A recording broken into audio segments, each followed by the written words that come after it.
okay?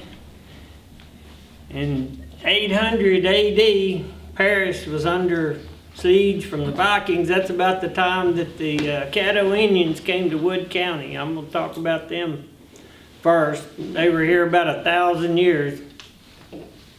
You think of Indians living in teepees and all that, but basically they lived the same way that we do, all over the county, scattered around. And they were farmers, and they didn't really have any enemies except for the Osage Indians up in Oklahoma. They would come down here and in the fall, and a lot of times steal their wives and all their food that they had put up. But in 1690, the winter of 1690 and 1691 was when they faced their biggest enemy of all, was when they had their first smallpox outbreak. Probably 25% of them died. And then in 1728, they had another smallpox outbreak that really diminished their numbers so much. And it really hurt them because on the East Coast, as all the European settlers came, they pushed the Indians over to our area. They didn't have the people to defend their land from all those Indians from the East Coast. But today, in about 1850, they sent them to Binger, Oklahoma. That's where the Caddo Reservation is today.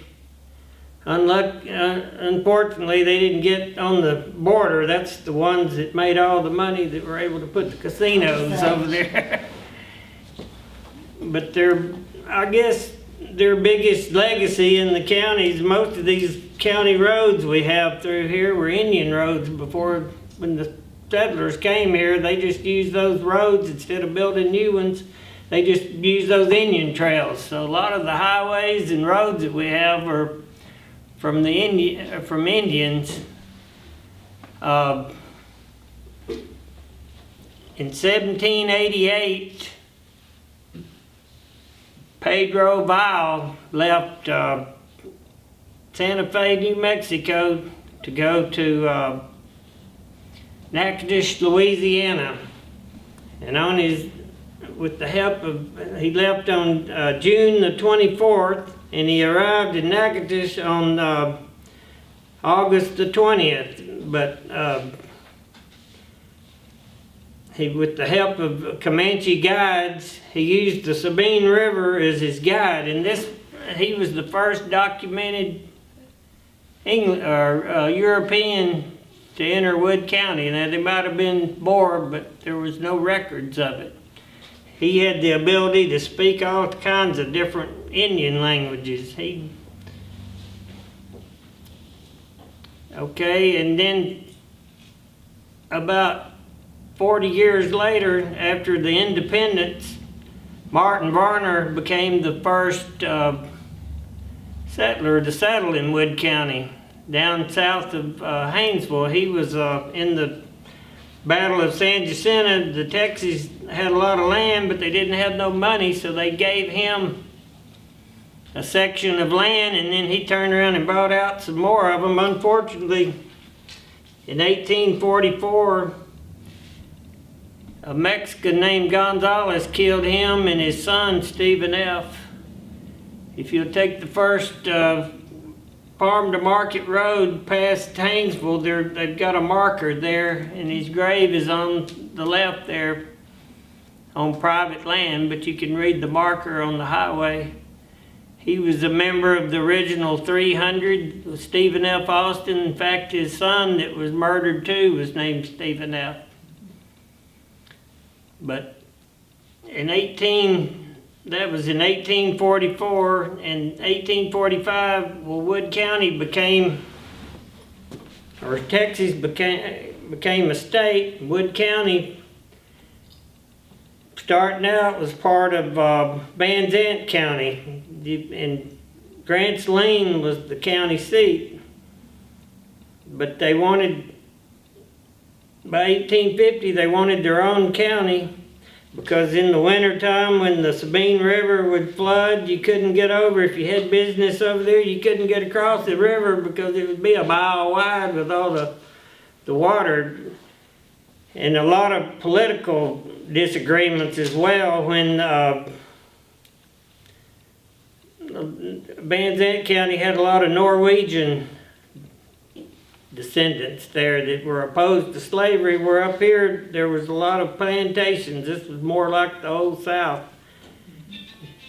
Van Zandt County didn't really want to have Wood County to have their own, but they basically made the governor an offer he couldn't refuse. They offered to name it after him.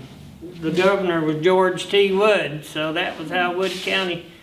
And then Quitman was a pretty logical place for the county seat, being in the center of the county, and plus all these big plantations were around here at that time. Had all that political muscle from all those people. And they named it after John Quitman. I don't know if he was a hero in the Mexican-American War. In 1857, if y'all are familiar with Washington, D.C., where the museum is, before that it was the National Hotel, and he went to a banquet there, and him and about 14 congressmen died. And they called it the National Hotel Disease. They found out later it was dysentery because of a bad septic or system there some way, but in 1860, 1850, after they got their county seat, Samuel Flournoy, that outlived the house, he sent 90 slaves, and they built the first farm-to-market road, I guess in the state, going to Jefferson, and that enabled all these people to get their cotton. And it also opened up a lot of new business here from freight drivers.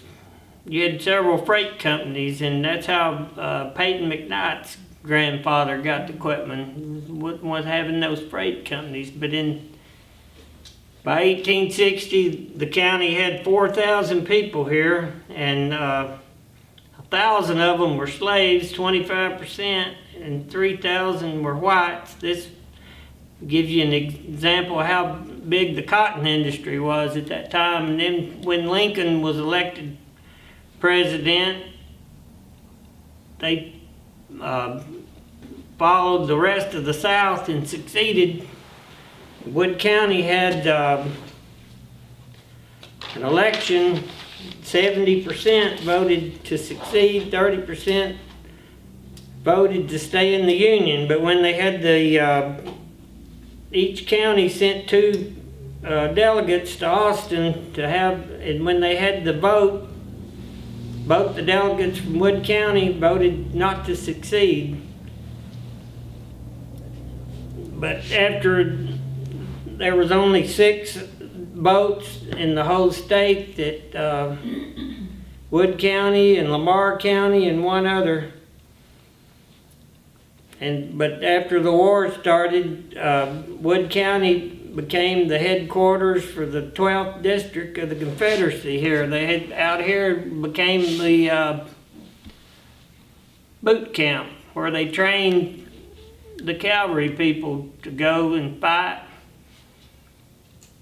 Thousands came through here from everywhere, and during the war they saw a lot of combat. Unfortunately, when they went off, they all wanted to be cavalrymen, but when they got to the Mississippi River, they couldn't get their horses over the river, so they ended up being cavalry, but they had to be on foot. And the unit in Wood County that fought at Stone River lost 34%. In Iuka, Mississippi, they had one that lost 50%. So Wood County paid a big price. In 1864, there was the Red River campaign, which the Union Army was going to come and invade East Texas. They were coming up there, but Richard Taylor, the general for the Confederacy, they met them at the Battle of Mansfield and drove them all the way back. Texas became the only state in the South that wasn't occupied by the Union Army.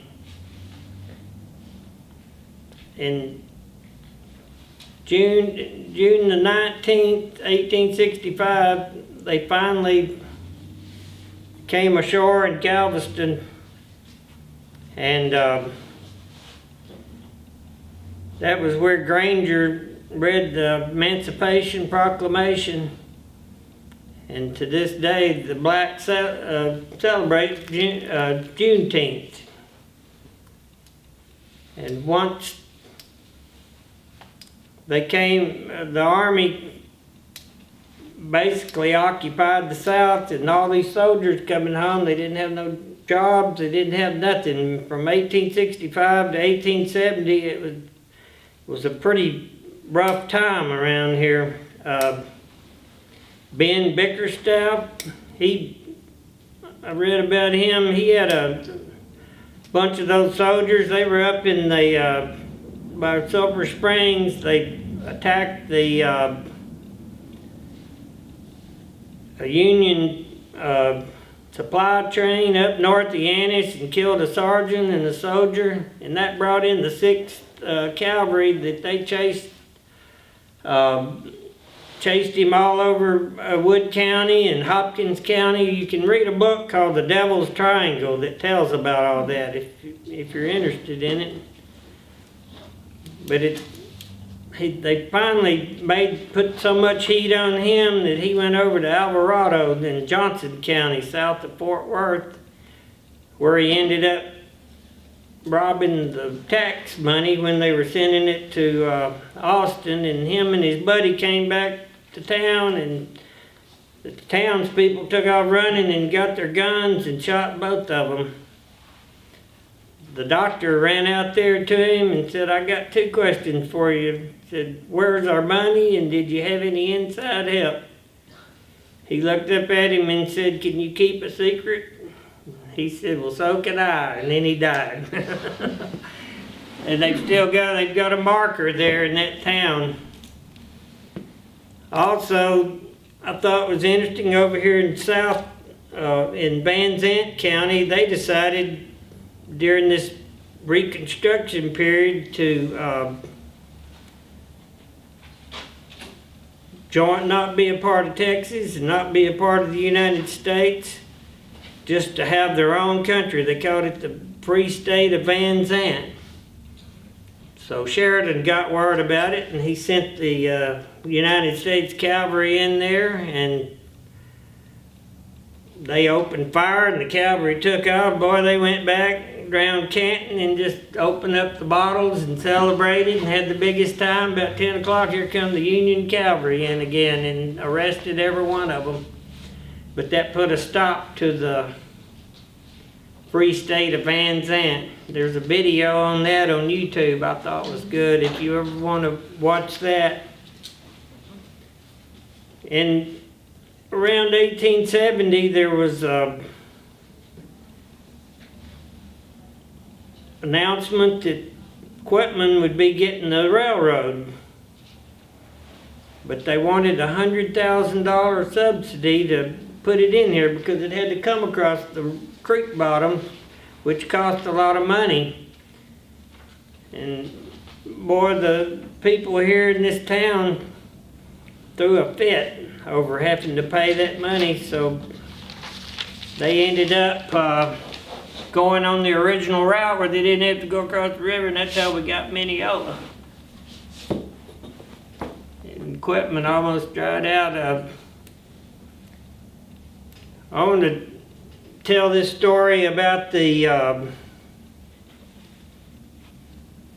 First Texas and John Bell Hood's division. Go back 10 years to the Battle of Antietam. They marched for 3 days to get to Sharpsburg in time to fight. They got there on the 16th of September. On the 17th of September, they got up that morning. They were cooking breakfast, their first hot meal in 3 days, and they were ordered to move out. David Miller, the guy that owned that farm there, had a 30-acre cornfield, and they got out in there, and Joe Hooker, one of his lieutenants, said, "General, I see some bayonets glittering out there in that cornfield." And he brought up his 4th Artillery, and they packed them with double canisters, and 4 cannons and 1,000 muskets went off. And John Bell Hood was standing on the side of the cornfield, and he rode back to headquarters. And Robert E. Lee said, "General," said, "where's your division?" He said, "Dead on the field, sir." He really wasn't kidding. Out of 220 men, 182 of them were dead out there. And I don't know of any of them from Quitman, but there were several from Jefferson and a lot of them from Palestine. They put those guys in those units during that time. They'd all be from the same town or the same community or the same county, and you might find out there's not any kids left in that county that's even alive if they get in a tight spot.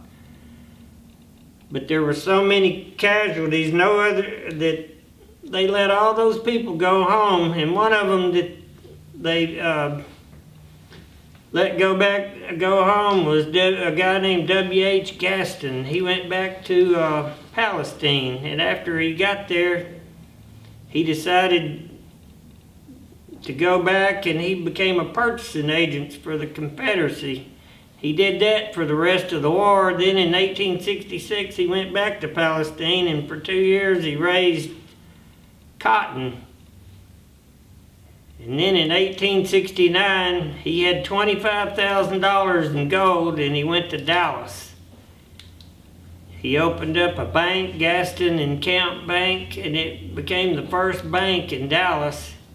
And his timing was impeccable because the railroads were coming in. They were going to have the one running north and south, which was the Houston Central Texas Railroad, and then you had the Southern Pacific running east and west. Well, he put up $5,000 and got that Houston Central Texas line coming across his land, and then when the Southern Pacific came, he was able to get that too, but it made Dallas a crossroads. In June or the spring of 1872, Dallas had 3,000 people, and by the fall they had 10,000 people. It became a regular boom town.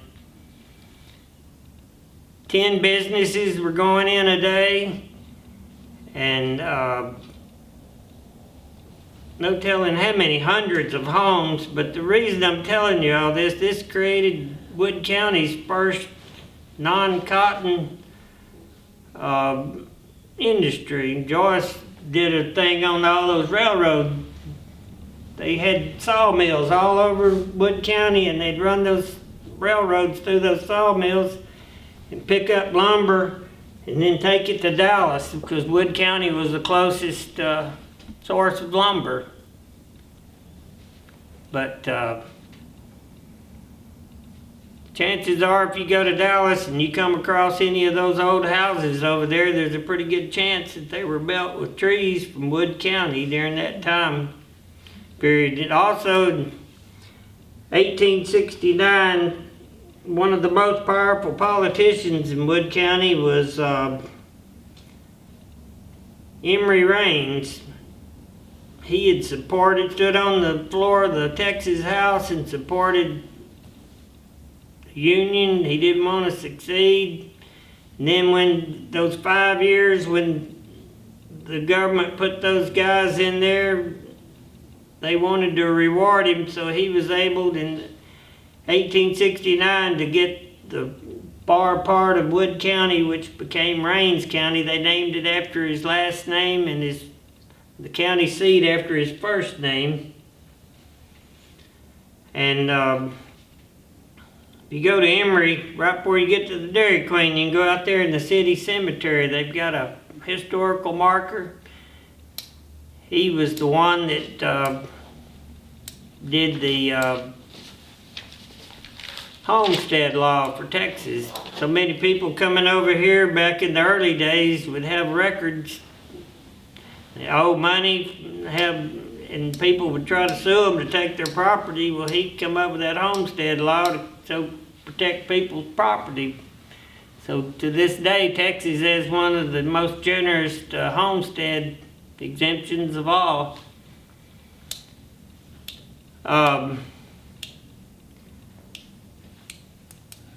One other thing, Jim Hogg, I couldn't talk about that that time period without mentioning him. He came to Quitman in about 1867. He went to church in Quitman. He was baptized here. He met his wife here. And in 1872, he became Justice of the Peace.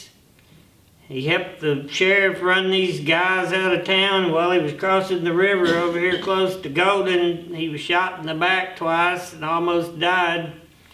But while he was down, he studied for his bar exam. Back then, you didn't have to go to college. All you had to do was pass your bar exam. So you could sit up and if you're smart enough, read it at home. But he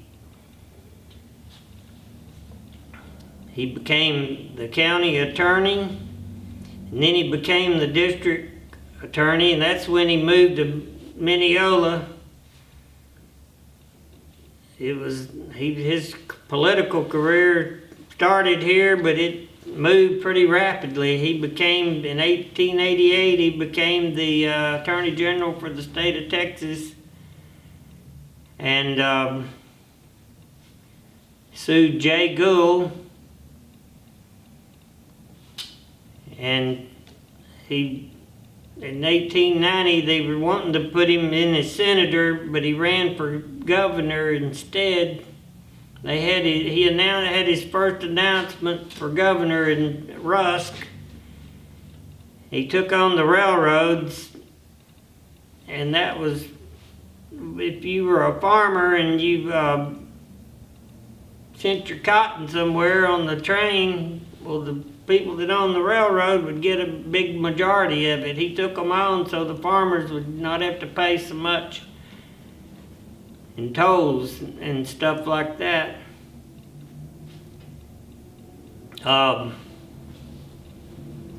He made his second announcement for governor in Wills Point in '92, and there were 6,000 people there in Wills Point when he made that announcement.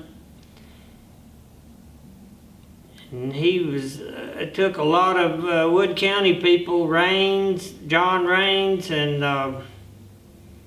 there was another one was Bill McDonald. He made him over the Texas Rangers. He took several people from Wood County with him to Austin. And in 1900, Spindletop came in. These were mostly northerners, and it hadn't been that long to the Civil War. They couldn't get their oil out because none of those farmers would let them put their pipelines through there. Well, the way they solved that was they made Jim Hogg a partner, and after that they were able to get their oil to market because they let them put their pipelines across there. But he became very wealthy from the oil business. And I guess, as far as I can tell, he made his last trip to Quitman during the Old Settlers Reunion in 1901. And as a matter of fact, he spoke where we're at right now. This was where it took place out here. And I guess that probably does it. If you want to cut it off.